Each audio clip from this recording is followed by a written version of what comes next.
greetings and small talk. Kumusta? It means hello, how are you, or how is it?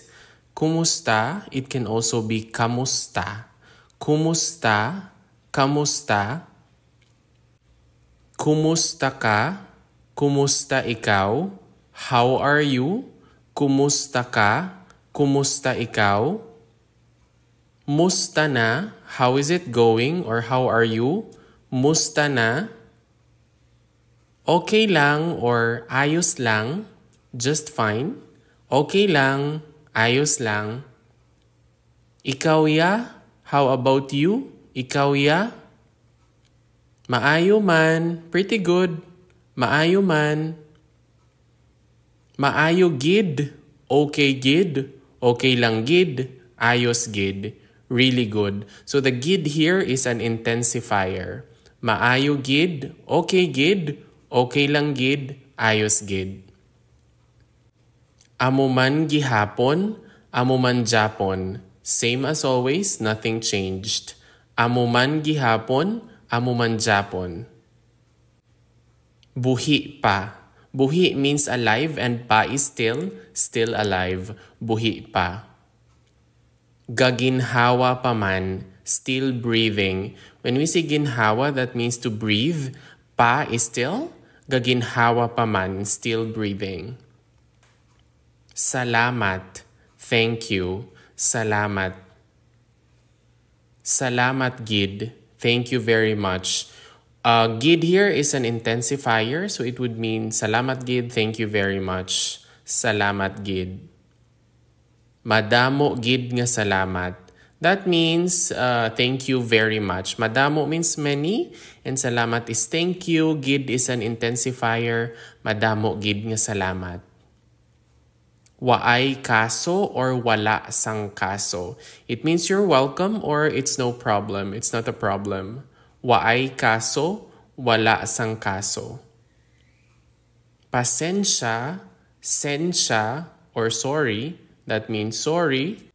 Pasensya, sensya, sorry. Excuse, that means excuse me, excuse. Maayong aga, that means good morning. Maayong aga. Maayong udto or maayong ugto. It can also be mayong udto or mayong ugto. That means good noon. Maayong udto, maayong ugto. Maayong hapon means good afternoon. Maayong hapon, or it can also be mayong hapon, the construction, mayong hapon. Maayong gabi or mayong gabi means good evening. Maayong gabi, mayong gabi. Maayong adlaw or mayong adlaw, that means good day. Maayong adlaw, mayong adlaw. Ako si Pedro, that means I'm Pedro. Ako si Pedro. Ang ngalan niya, Pedro. His name is Pedro. Niya is his or her, so it's gender neutral. But in this case, Pedro is a man, so his name is Pedro. Ang ngalan niya, Pedro. Ang ngalan ko, Pedro. My name is Pedro. Ang ngalan ko, Pedro. Ini akon kaupod si Maria. This is my companion, Maria. Kaupod is companion. Ini akon kaupod si Maria. Ini si Juan. This is Juan. Ini si Juan. Sino ngalan mo or ano ngalan mo? That means what is your name? Sino ngalan mo? Ano ngalan mo? Bao, kabalo gali ka mo maghiligay nun. Wow, you guys know hiligay nun. Bao, kabalo gali ka mo maghiligay nun. Bao, kabalo gali ka mo mag-Ilonggo. Wow, you guys know Ilonggo. Bao, kabalo gali ka mo mag-Ilonggo. So, but in this case, usually, most of the time, like when we say Hiligaynon, it refers to the language. And when we say Ilonggo, it refers to the people living in Iloilo. Jutay lang, that means just a little bit or just a few or just a small able to speak. Jutay lang. Gamay lang. That means just a little or just a few. Gamay lang. Medyo lang, meaning kind of. Medyo lang. Oy. It means hey. Oy.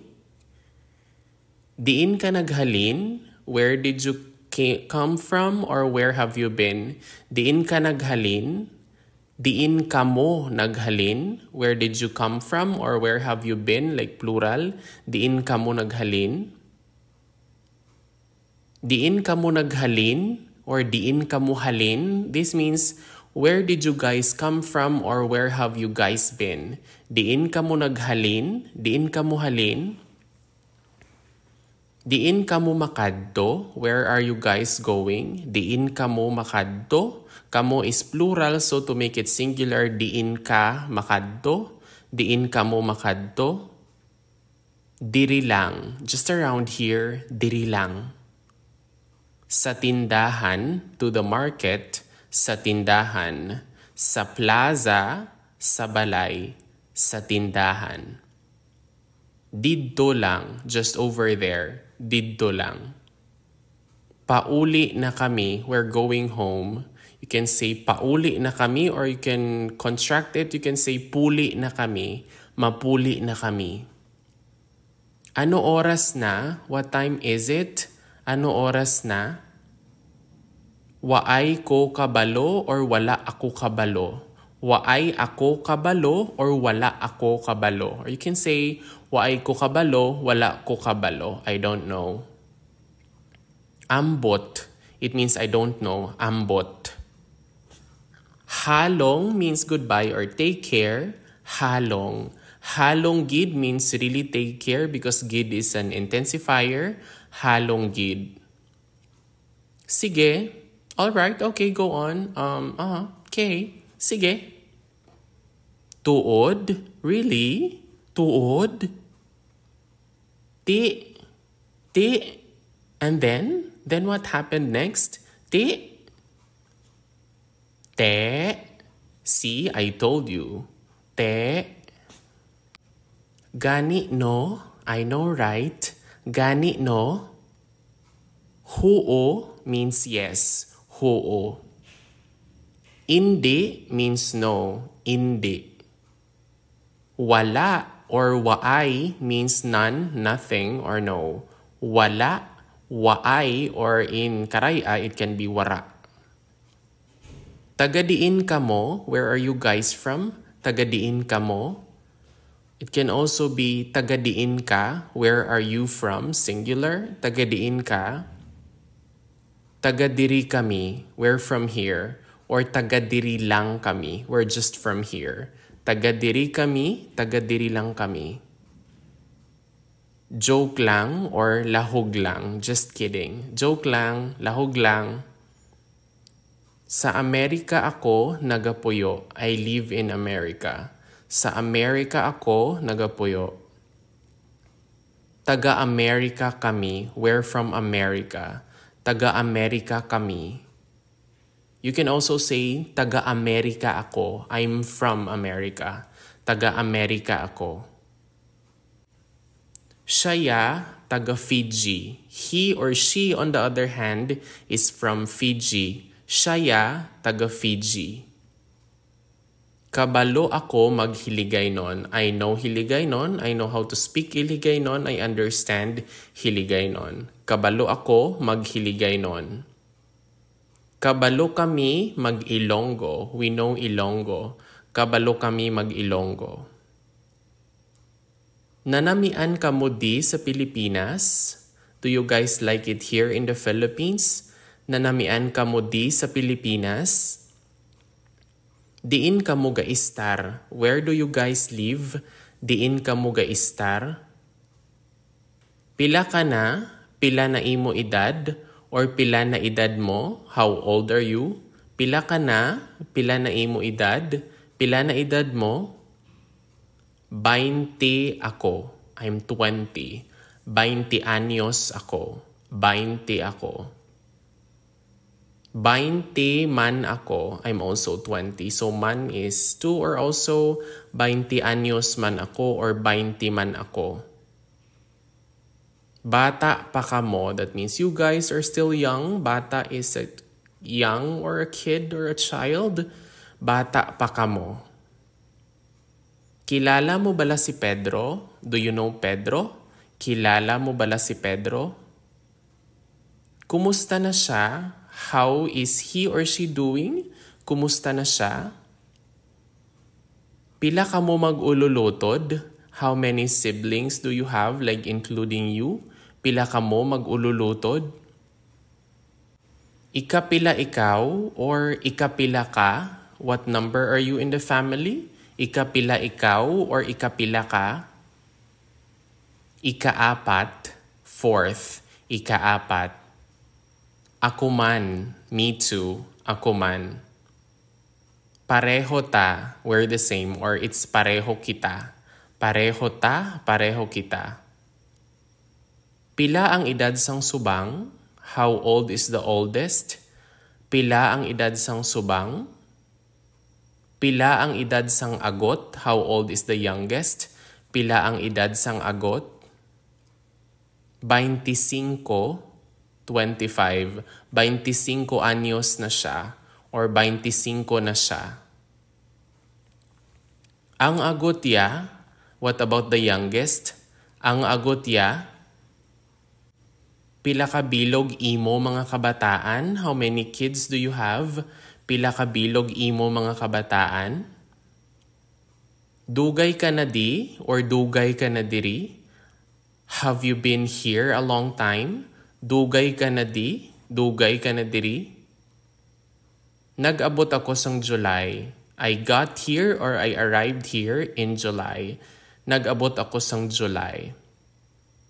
Pila ka nakatuig sa Pilipinas? How many years have you been in the Philippines? Have you been living in the Philippines? Pila ka nakatuig sa Pilipinas? Waay pa, isa pa lang kabulan. None still, just 1 month. Waay pa, isa pa lang kabulan. Dugay ka pa diri? Do you still have a long time to be here? Or are you still gonna be here in a long time? Dugay ka pa diri? Pila ka pa katuig sa Pilipinas? How many more years will you be in the Philippines? Pila ka pa katuig sa Pilipinas? 4 months na lang. 4 na lang kabulan. Just 4 months. 4 na lang kabulan. 22 months pa. Or 22 more months. 22 months pa. Or 22 pa kabulan. Sakay ka mo? Are you guys gonna ride? Or do you want to ride? Like on a tricycle or a taxi? Or a car? Sakay ka mo or masakay ka mo?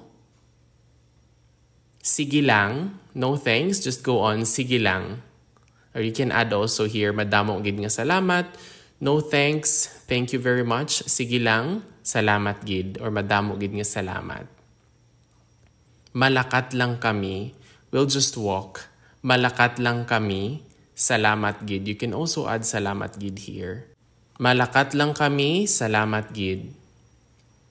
Diin ang inyong simbahan? Where is your church? Diin ang inyong simbahan? A simbahan is a church and diin is where? Malapit sa Shell gas station. Near the Shell gas station. When we say malapit, that means near. Malapit sa Shell gas station. Ano oras matapos ang klase? What time will the class end? Ano oras matapos ang klase? Oras is time, matapos is end, and klase is class. Ano oras matapos ang klase? San o matapos ang klase? When will classes end? San o matapos ang klase? Nagutom ka na? Are you hungry already? Nagutom ka na? Medyo gutom na ako. I'm kind of hungry now. Medyo gutom na ako. Gusto mo magkaon? Do you want to eat? Gusto mo magkaon? Diin mo gusto magkaon? Where do you want to eat? Diin mo gusto magkaon? Diin ang CR. Where is the restroom? Or CR here, it means comfort room. Diin ang CR. Ari o, it's right here. Ari o, ato sa pihak. It's over on the other side. Pihak is the other side. Ato sa pihak. Ano? What? Ano? Sino? Who? Sino? Diin? Where? Diin? San o? When? San o? Ano oras? What time? Ano oras? Ano nga adlaw? What day? Ano nga adlaw? Ano nga bulan? What month? Ano nga bulan? Ano nga tuig? What year? Ano nga tuig? Ngaa? Why? Ngaa? Paano? How? Paano? Pila? How many or how much? Pila? Pila tanan? How much in all? Pila tanan or how much is it altogether? Pila ini tanan? Pila tanan? Tagpila? How much is each one? Or you can also say tagpila ini? How much is this? Tagpila ina? How much is that? Tagpila? Tagpila ini? Tagpila ina? Mabakal kami bugas. We'd like to buy some rice. Mabakal kami bugas. Pila ka kilo? How many kilos? Pila ka kilo? Paano mo ihambal sa Hiligaynon ang blank? How do you say blank in Hiligaynon? Paano mo ihambal sa Hiligaynon ang blank? Paano mo ihambal sa Ilonggo ang blank? How would you say blank in Ilonggo? Paano mo ihambal sa Ilonggo ang blank? Ano sa Ilonggo ang blank? What is blank in Ilonggo? Ano sa Ilonggo ang blank? Ano ang blank? What is blank? Ano ang blank? Ano na? What is that? Ano na or ano ina? Ano ni or ano ini? That means what is this? Ano ini? Ano ni? Ano to or ano ato? What was that or what is that? Ano ato or ano to? Ano ang tawag sini? What do you call this or what's this called? Ano ang tawag sini? Ano ang tawag sina? What do you call that or what's that called? Ano ang tawag sina? Amuna or amuina. That means like that. That's why, that's it. That's how it is or that. Amuina or amuna. Amuini or amuni. Like this or this. Amuni or amuini. Sinoni or sinoini. Who is this? Sinoni, sinoini. Kay sinoini or kay sinoni. Who is this? Kay sinoni, kay sinoini. Akon na. That's mine. Akon na or you can also say akon ina. Akon na, akon ina. Imo ni or imo ini. Is this yours? Imo ini, imo ni. Is this yours? Baw sagad si mo mag-English. Wow, you're really good at English. Baw sagad si mo mag-English. Amat-amat lang. Little by little. Amat-amat lang. Ta? Let's go. Ta? Malakat na kami. Will be leaving now. Malakat na kami. Lakat means to walk. Malakat na kami. Malakat na kamo. You're leaving already? Malakat na kamo. Malakat na ako or malakat na ko. I'm leaving already. Malakat na ako or malakat na ako or malakat na ko. Basi maulan, it's probably gonna rain or it might rain. Basi maulan. Palangga taka. I love you. Palangga taka. Palangga taka mo, I love you, or many, like all of you. Palangga taka mo, or palangga ko kamo. Palangga kanamon, we love you. Palangga kanamon. Palangga namon kamo, we love you guys. Like all of us loves all of you. Palangga namon kamo. Nahidlaw na ako sa inyo, I really miss you guys. Nahidlaw na ako sa inyo. And that is all about our common Hiligaynon phrases, greetings, and small talk.